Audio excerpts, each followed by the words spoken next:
On today's episode, I want to talk a little bit about ESPN grading the Chicago Bulls offseason to C+. And while I'm not trying to say at all that Chicago Bulls had a perfect offseason, because I don't think that they did, I do think that ESPN missed some intricacies about the Chicago Bulls and specifically about this franchise, why the C+ grade may be a little bit of an undercut for the Chicago Bulls. So we're going to talk a little bit about that and why Bryson Graham in his first offseason I think deserves more credit, even though some Bulls fans that don't believe that, and talk about why Matas Buzelis' third-year leap could lead to a Most Improved Player of the Year season. We'll talk about all that, plus dive into the mailbag right after this.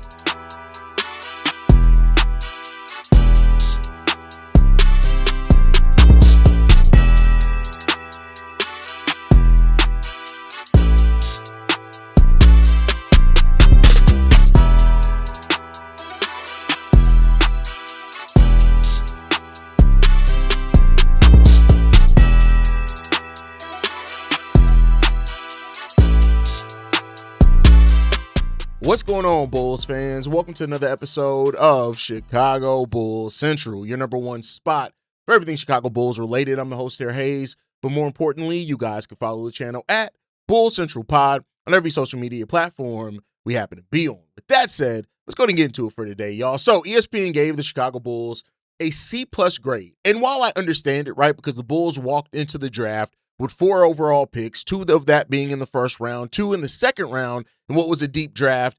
And you look on top of that, the Chicago Bulls, they did land Caleb Wilson with one of those, Dailyn Swain, who has been disappointing based off the information that we've had so far, which is just Summer League, which, by the way, I will say this, right?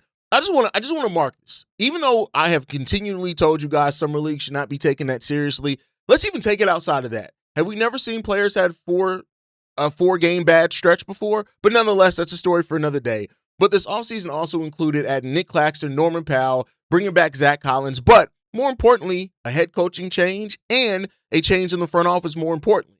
While I'm not saying here at all that the Chicago Bulls had any type of championship offseason that should be graded at A+ or anything like that, I think outlets like ESPN, who kind of more so cover the league as a whole and don't really get into the nitty and gritty of the Chicago Bulls franchise themselves, even though you would like to think with all the sources and stuff that they have. But nonetheless, outside of that, I think that saying that the Chicago Bulls offseason was only a C+, I think it undercuts a little bit just how a new front office, new eyes, changes the direction of the Chicago Bulls.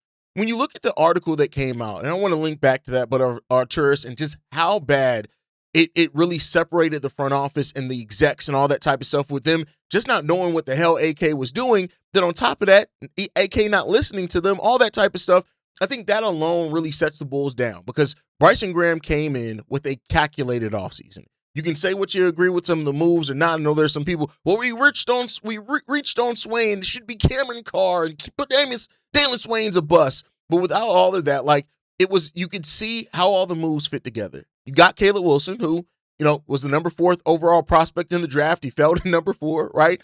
But then on top of that, going out and get Norman Powell, trading for Nic Claxton without really giving up any assets at all. And even Zach Collins in the deal that he returned back to, it sets you up to where you're bringing back somebody who, when they're on the court, is really good and exactly what you need as a backup center. But, if you have another injury-plagued season and you want to take a swing on a different backup center or whatever else, and like I pointed out before too, Nic Claxton could become the backup center next season depending on, some other things that happen next season. So there's some things in regards to that you can just see how Bryson Graham, how everything fits together. Right now, we all know that the product on the basketball court, it's not like the Bulls are shaped up to be a 50-win team or anything, but they are sit there to make the right steps. The Bulls didn't have to make the loudest moves to make moves that look calculated and have put us in a position where we actually have a direction. And he did that in 1 year. Now, there are going to be some Bulls fans as well that say, well, AK really set us up for that. Okay, even if you do want to say that, it's not just about the setup, it's about the execution. Because would you have trusted AK to execute an offseason? No. I was tired of trying to trust AK to execute off seasons. And I do think Caleb Wilson alone should raise the grade. You can't have an article in ESPN which says that maybe Caleb Wilson was the steal of the draft, and then when you talk about it, act as if the Bulls just did something like baseline. Like, that's just my personal opinion. This is why I always say keep the same energy, right? For those Bulls fans that say, well, Bryson Graham shouldn't get a lot of credit for, getting Caleb Wilson because he fell to number 4, all that type of stuff. Okay, cool. If you want to give that, but let's not overlook, it's not like how many times we've seen people not take the pick that you probably should have just took, right? Some of y'all, if we keep in the same energy, the same people that are saying, oh, well, AK shouldn't get credit. Bryson Graham shouldn't get credit for drafting Caleb Wilson because Caleb Wilson was supposed to go 4 anyway. But then some of y'all, the same ones, I'm saying this specific group, the same ones that said, oh, we should have drafted Darius Acuff. We should think about him at number 5. You don't get to double dip into that. No, admit that you were wrong. And Caleb Wilson looks like he's going to be well ahead of what Darius Acuff's going to be because y'all got enamored by scoring, right? So I think in regards, same thing with ESPN. You can't say that we may have gotten the steal of the draft and then act like, oh, well, Caleb Wilson's it is what it is there, right? We didn't just draft any player. We drafted a player that legitimately can change the timeline of the Chicago Bulls, and it makes it hard to kind of frame this offseason as just a normal offseason, right? You can't grade the Bulls offseason accountably without really acknowledging that Caleb Wilson has completely changed the energy of what this rebuild could look like. Now, he still has a lot that he needs to prove on the basketball court, no doubt about it, but then you go in regards to that. So it comes down to the question then of what grade should the Bulls have gotten for their offseason? And that's where it comes down to, I think, the C-plus grade. I think it should have been graded a B. And if you're grading the offseason as a total, we improved our roster from the state that it was in at the end of last season to the state that it's in now. There have been improvements in the roster. The starting 5 fits a lot more better than what it ever did before. And we brought in a head coach that is going to be the right development coach on top of that. You can't say that Tiago Splitter was one of the best development coaches and then underrate the fact that we get them. We gained a potential franchise cornerstone who's going to have to prove it over the next 2-3 years, whatever that is. We added veterans that help make the development of those guys easier while not being on long-term bad contracts. None of our veterans, between Trey Jones, Norman Powell, Jalen Smith, Nic Claxton, none of those guys, Zach Collins, have bad contracts. None of those guys do. The only bad contract on the Chicago Bulls, as a matter of fact, is Patrick Williams, right? At being 24 years old. But again, that doesn't have nothing to do with this offseason, right? We added veterans that make the development make sense here. We still have an open roster spot, so we still have flexibility. And oh, by the way, we preserved our cap space in 2 different ways. We can opt out a lot of these contracts next offseason and have cap space then if there's a free agent we want, or we can kick the can down the road where we have even more cap space before we got to sign Matas Buzelis to extension that same offseason. So while there are still concerns about the Chicago Bulls, the shooting, the half-court creation, once teams try to slow us down, there's legitimate questions there. And bench scoring. We don't really have that scorer off the bench. We have potential guys in Rob Dillingham and Dailyn Swain who have been known as scorers at the collegiate level if they can show some of that. But then on top of that, we have completely made our roster younger with a better direction and maintained all of our future assets. So while the offseason comes down to a lot of what we're going to see on the basketball court this year, and it does not deserve a standing ovation in any ways, acting like it's just business as usual, we did something that's more than just business as usual, in my personal opinion, and they'll see that in the long run. I do think that them and some Bulls fans that doubt it as well will see in the long run how good this offseason really was on setting the Bulls down the proper path and direction that we've needed for years. And so that's good in regards to that. Now, another piece of this offseason that I think is all going to come together when the season comes is Matas Buzelis. I get it. While a lot of people even got a voicemail from Von's like, year three. It's not always year 3 anymore. Sometimes it's year 4, sometimes it's year 5. But I do think Matas has set himself up to really capitalize on year 3. We already talked about him working with Dirk, wanting to work with Deni Avdija. I think those are really good things. But tucked away in this as well was something that Matas Buzelis said about getting stronger, right? He was asked about his frame and asked about, getting stronger at 6'8", 6'9", at 210-ish pounds. He did say getting stronger is one of his focus. He said, I got a chef now. The chef has been such a step up, just like every day consistently eating. I think the hardest part was I would gain the weight and I'd have no food. I'd eat like bullshit after the games. That's just not good for me. The nutritionist part of this is something that as Bulls fans and as fans, we shouldn't even worry ourselves with. But it's one of those things that happen that you will find that a lot of people that either gain weight and gain lean muscle and were able to keep their athleticism, they'll talk about how changing their diet and having a dietitian is good. So I think when you look at everything, what Matas is doing is setting himself up to overcome a lot of his issues. Talking about the floor being more open to him. After, the mid-range basically being blocked out by Billy Donovan in the last 2 years, having the mid-range and the complete floor open to him is something that definitely should excite Matas. Working with Dirk Nowitzki, a good, amazing concept to get in there and work with the Hall of Famer, put in that work, right? But now when you look at Matas potentially adding to his frame and getting stronger, what that's going to help him do is absorb contact. He's talked about wanting to get to the free throw line more, wanting to, be a little bit more physical in that mid-range. It's also going to help him defend. One thing that we saw with Matas last season, that sometimes the physicality on both sides of the ball got to him. Players that just had more of that physicality when they were on offense, it caused him to kind of get in his head defensively. Then he'd start fouling, stuff like that. And it caused him to be try to be more of a finesse player, on the offensive side of the ball when more physical defenders got to him. When you look at how Matas' game was in high school and with the Ignite, he was able to be a little bit more physical because that size and physicality difference the gap wasn't as strong there. So I think that's going to help him, especially with his athleticism and the way that he can start finishing through traffic and through dunks and stuff like that. That's going to be there. Attacking the rim with more confidence is also going to be something that he can do with putting on more weight and getting stronger as well. So hearing that Matas wants to attack like Deni Avdija, I love the concept of putting all this together. What does Dirk do? Dirk has the ability to finesse, right? Dirk had that fadeaway in the mid-range. He had that kind of back-to-the-basket pseudo game where he'd still kind of step back and take jumpers.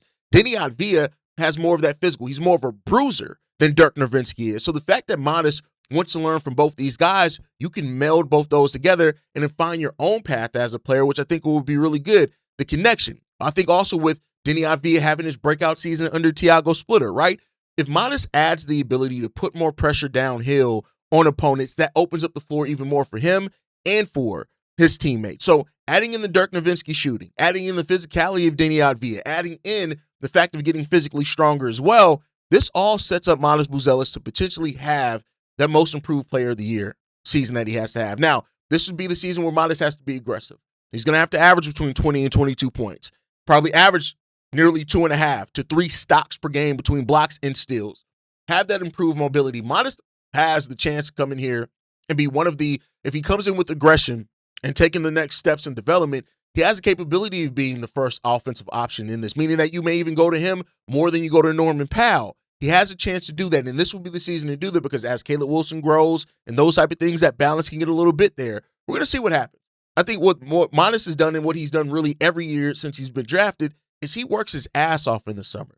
And I think sometimes people overlook the leap that he made in his sophomore year because I think it became expected. And like I said, last offseason, people started seeing Matas as who they wanted him to be and not really realizing who he was. And therefore, they kind of overlooked some of that step. And the Bulls were tanking and stuff too. But just keep in mind, Matas is going to have a big year this year. He has the potential to have a big year this year. And I can't wait to see what that means for Matas, his development, and where this team's going as well. But let me know your guys' thoughts on those two topics down below. It is Saturday. That means it is mailbag day. Let's go ahead and get into these voicemails, man. This one's from Jamal. What's up, Haize? Your boy Jamal back again. Another voicemail for you. I got 3 minutes, so let's get into it. So doing a follow-up, just looking over some things regarding Chicago Bulls and their expected front court with Nic Claxton, Matas, and Caleb Wilson. And just wondering what your expectations is for the front court. Obviously, we saw that Caleb apparently has been working on his three ball or has a bit of a three-point shot. He shot about 42% in the summer league this past, these are 5 or 6 games that they ran. But obviously, that summer league, you can't get too excited for it. When I look at Matas, he's at about 35% with his three-point shot accuracy last season on 6 attempts, things like that. I don't expect Nic Claxton to take many threes except for end of quarter buzzer beaters or in the shot clock buzzer beaters. But outside of that, I can expect him to do much floor spacing. So a lot of the floor spacing is going to come from our front court. It's going to obviously be coming from Matas and Caleb if they can. On top of that, Caleb is a rookie, so I don't expect him to take a lot of threes either. So I wanted to get your opinion on how do you think they're going to all gel together. Obviously, it's not like the 80s and 90s where it was fine to have 2 or 3 big men inside the paint all at once and things like that and just crop the paint. Now it's a lot more spread out. But even if they don't take 2 threes, maybe long distance twos, how do you think that can help them play off of each other really well on the court? So give me your thoughts on that. As always, see where it go Bulls. Peace. it's hard to have expectations for the front court when so much of this is new, right? You're adding a new player, Nic Claxton, adding a rookie in Caleb Wilson. You're potentially moving Matas to the 3, which we saw some of him last year at the 3 with Jalen at the 4, and it looked really good. You think they're going to be able to simulate at least some of that. So I do think they're all threats in transition. They're all threats to start the break with steals, blocks, or getting the rebounds and kind of starting it off a little bit. And I do think if Caleb Wilson can be better than expected from three-point range, it opens up that floor even more. So I can see the balance that could be struck here, but it's a lot of kind of intangibles right now. You're hoping that Nic Claxton gets back to kind of the switchable defender he was. You're hoping that Caleb Wilson's defense is going to be able to translate right away. And then the offensive balance between Caleb and Matas really kind of, it's not as clunky to start off with. But I think that you have a really good front court. I think you have balance in that front court. You have, two-way players in Caleb and Matas. You have a defensive specialist in Nic Claxton. And so that can really help the guards and the switchability and the pick and roll defense that we lack at times. I think we can be better in those areas, but let's see how we're going to get through training camp, see what happens in preseason. But there's a lot of reason to be excited about what that trio can bring for sure. All right, let's get into this next voicemail, man. This one's from Dre. Yo, what up, hey? This is Dre, man. Man, I've been watching the videos and all. I ain't had a chance to call in. I normally call in and everything. Hey, but look, though, now that Summer League over with, hey, so I've been watching Summer League, and I see Summer League is like for players, it's like go out and get your own. So I'm calling it now. I feel like Noah is going to have a sleep year this year. And what I mean by that is, I feel like I see motherfuckers calling him a bust and all that, but I really don't think he a bust. I feel like he got skill. Like, this is not a P-Wheel. Well, I can't even say that because P-Wheel has skill, just he ain't had a motor. I don't see that in Noah, man. I feel like Noah can do something. Do something off the bench. I feel like he can be productive. But when I was watching the Summer League, what game that was? Don't know. Can't remember what that was. The first game he scored 10 points or something like that, whatever. But the game the game that Caleb got that 35 and shit, man, I don't think they was like fucking with Noah. As far as like when he got going, and he looked frustrated. Like they weren't fucking with him. Like they weren't looking to like get him involved. But again, the Summer League, so I understand that. But I don't know. I think Noah. I ain't saying he gonna have no crazy ass breakout yet though. But I feel like we gonna look at him and be like, okay, this is what he can do. Like he gonna have a role. I think he gonna provide for the team, man. And then I ain't gonna lie. I think Caleb brought some fresh air in Chicago, man. I'm right here in the city. I'm in the heart of it on the west side, and like just saying like how everybody speak of him, man. It's been a minute since we could talk highly of a player, man. So I feel like that's good too, man. I mean, we don't know what we projected though, but I just want to like hear your thoughts though. Like at the end of the year, I mean, I know it's kind of still too early to say right now though, but do you think we can be a play-in team, or do you think we can sneak in the playoffs? Let me know though, man. Noah has played a total of 6 NBA minutes. He was raw when we drafted him, and we knew for a fact he was going to be a developmental project. It's way too early to call him or Dailyn Swain a bust. Fans that do that already are doing the take culture, the plant the flag culture, when in reality, sometimes it takes players a few years. That's just the reality of it. I wish I could say every NBA player comes in and they immediately translate to what they did in college to the NBA, but that's not always the way they did. And even Noah didn't play in college, right? So it's going to take some time for those guys. I think Noah for sure is going to have to learn to deal with that physicality better. He's going to have to put on some weight. But if he's gonna get minutes at the NBA level, it's gonna come down to him thriving as being an energy player right away. Rebounds, blocks, finishing around the rim, catching lobs, getting to the free throw line on drives, those type of things. That's really, if he can not really master, but show progress in 3 to 4 of those areas in this season, it's gonna be a really good season for him to continue to just develop. That's a development path, and we're gonna see what happens with Noah's game in regards to that. I was getting to this next voicemail, man. This one's from Jamil. Hey, what's up? This is Jamil. Gary, first time caller. Gonna make this one real quick. Ease into it. This is my first time calling. So, my question was about Josh Giddey. Let's say he averaged 17 points, 7 rebounds, 7 assists. Turnovers, I say about middle of the pack with point guards, about 45%. Field goal percentage, 35%. 3-point percentage, free throw, 75%. And team defense decent. Would you consider that an all-star? You think those type of numbers will make him an all-star next year? Tell me what you think. I don't really think those are all-star numbers that you gave if your team isn't winning big time. Right now, those can be all-star numbers if your team's winning and like on pace to be like a 50-win team, 55-win team. But for the Bulls that aren't on that pace, if Josh Giddey's going to want to be an all-star with this current team this season, he's going to have to average almost 20, 10, and 10 for the whole and be the engine of the offense and those type of things if he's going to want to get that in. Listen, here's what I'll say. I'm not worried about that right now. Like, the state of the Bulls are in as a team would not be shocked if we have no all-stars for a couple of years. I'm not worried about that. I'm more so worried about the growth, right? How he helps these young players grow, how he grows as a floor general. His playmaking and passing and creation is going to be even more important this season than what it was last season. So that's really what I'm more worried about than all-star, because I think it's going to be difficult for any player to be an all-star on this Chicago Bulls team. We're probably going to win like 35, 38 games. All right, let's get into this next voicemail, man. This one's from Vikram. What's up, Haize? Vikram. Yeah, like if you're gonna, I know I left a voicemail like a couple of days ago, but if you're gonna choose one to play, choose this one because the other one was just kind of a rant. So I got a quick idea that I want to tell you about with Caleb Wilson. One thing that I really like about his game that can really be developed on, and it's kind of a superstar trait that I think that, like, Draymond Green kind of alluded to this actually, is that he's clumsy to a point where it's like, you would think he's off balance in a lot of his like contested shots or when the handle gets broken a little. But like somehow, someway he stays on balance and like a shot is always on line in a lot of aspects. Like if he's falling away on like a bump and he still rises up and shoots it from like a midi area, right? It's still on line. Like maybe it doesn't go in, but still like it's a good shot for him because he can make it.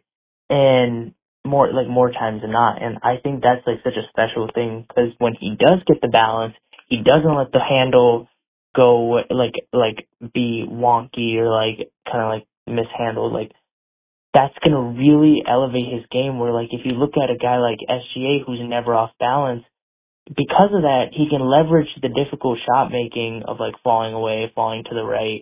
Like he can make all those tough shots. So what I'm really hoping for with Caleb Wilson's development is like when that handle comes around, when the balance is really there and he isn't as clumsy, it's really going to elevate his difficult shot making of falling away, falling off balance, because everything is just so like the instincts are there with like how he makes the shot. So I'm just really excited to see that, and that's something I really want him to improve. Like that's one of the biggest reasons I want him to improve the handle, improve the balance, and not be as clumsy. Because once he develops that, there's like actually no stopping his shot making. Yeah. All right. Yeah. I think when fans think of ball handling or they hear the term ball handling, a lot of thoughts go right to dribbling, right? And it's more than just that. And part of ball handling is what you just described, right? Is your finesse with the ball, your ability, your control over that, your ability to be, off balance or awkward and keep possession or get off a shot, those type of things. And you see that happen more and more as the game slows down for players. And I think that's kind of what you're describing here in regards to, and it really just speaks to Caleb Wilson's overall potential. Caleb Wilson has potential to be anything right now. He can be a star. He can be a really high, really high level good player, or like hell, he can maybe be a superstar. We don't know, but right now it's about developing all those things. But it's not all going to come at once, right? It's going to be one thing comes this season, a couple of things come the season after that, then maybe he puts it all together in season 3. You have a lot of things that can happen in regards to that. It's just going to take some time. It's going to take some time. Let's be patient. I know I'm excited about Caleb Wilson too. Let's take some time and let him develop into him, and those things are going to come as they come. All right, let's get into this last voicemail, man. This one's from Alt Vaughn, Unk Vaughn, as he likes to be called. Good morning, Bulls Nation. This is Vaughn from Indianapolis. I'm about to go on another little, I shouldn't say rant, but Haize already knows. I'm that older dude that's like, get off my lawn. You know what I'm saying? I'll be 52 here in September. So I say that to say, as a long-time Bulls fan, saw mid-'80s, '90s, obviously up until now, I know what winning looks like, right? There was a time where it wasn't even championship or bust. It was just championship. It was really just how many games are we going to get it done, 6 or 5. So fast forward to now. You know, I'm extremely frustrated. I am encouraged by this team. I think, you know, they have guys that play to their point guard strengths and vice versa. But again, we've been talking about foundational pieces and core and all that shit lately. Look, I don't care about metrics. I don't care about plus minus. I don't care about triple doubles. I want a team that can win 50 games. And I want that in the next 2 to 3 years. And I think our standards are so low, you know, we get pushback when we say that. That's not reasonable. But it is. And it should happen. I know it took San Antonio a minute to get going, and they had Wemby, but, you know, I think we have our superstar now. And it's time to do whatever's necessary to build around him to become a 50-win team. I don't care about the other 2 foundational pieces. If they are foundational pieces, if Matas and Giddey are foundational pieces, then we should see it on the court. And not through statistics, we should see it through wins and losses. So I think it's reasonable to expect 38 to 42 wins. If we do not have 38 to 42 wins, then we have to question how good are our foundational pieces in, you know, the broad spectrum of a championship. I mean, I'm sorry, it's go time. One is going into his 3rd year, one is going into his 6th year. I always go back to Tatum and Brown, and they're not Tatum and Brown, of course, but, you know, when those 2 had 9 years of collective experience, it wasn't no damn play-in or late 30s, you know what I'm saying? Or, you know, upper 30 wins. It's go time. And, you know, if our other 2 foundational pieces are as good as most of these commenters think, then that should show in the wins and losses, you know, barring any major injury. So that's my little rant today. Peace out. See you, Reg, y'all. Here's the problem with what you're saying, bro. And I get what you're saying, and it's rooted in the right type of fandom. I want to say that. But you can't say that we have a star yet. Caleb hasn't even played his rookie year. So you can't say that we have a star there. And the saying that you need to see 50 wins in 3 years, first of all, it took LeBron James 6 years to get over 50 wins. It took Michael, I think, 4 years to get over 50 wins. And so that's saying that even if you are one of the greatest players of all time, saying that you need it to happen in 3 years just doesn't typically happen. And even in saying that you saw how winning teams were built in the 90s, that's not the same way that winning teams are built anymore. A player like Steph in the 90s would have been looked at as a flaw in his game. Now you got to see a contender and a franchise build a dynasty around him. And that wouldn't have been that way in the 90s. So I get what you're getting at, and it sounds all great and rah-rah, but it's not realistic. It takes time to build teams, and if you want to build them sustainably, it takes time. It does take 3 or 4 years. And you don't just jettison a player off because, again, it's about how you fit together. What your mindset on this is that you'd actually hurt the rebuild longer by trying to chase something rather than build organically, and then your window would be like 3 years. Whereas you do it over time and don't just, if you're a foundation, it means you had, that's stupid. That's fan brain at its utmost, and it's silly, and it's not how team building is actually done. It sounds, like I said, it sounds all great. Oh, I've got to see winning in the 90s. But like in reality, that's not. And this is why fans don't build teams, because of thought processes like this, which Vaughn continually displays.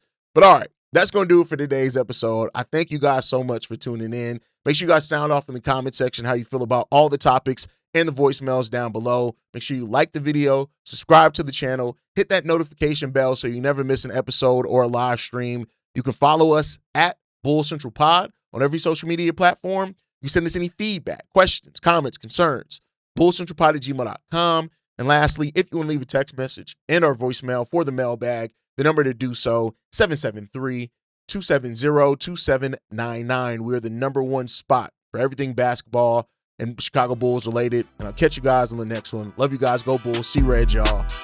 Peace. This has been a presentation of Breaks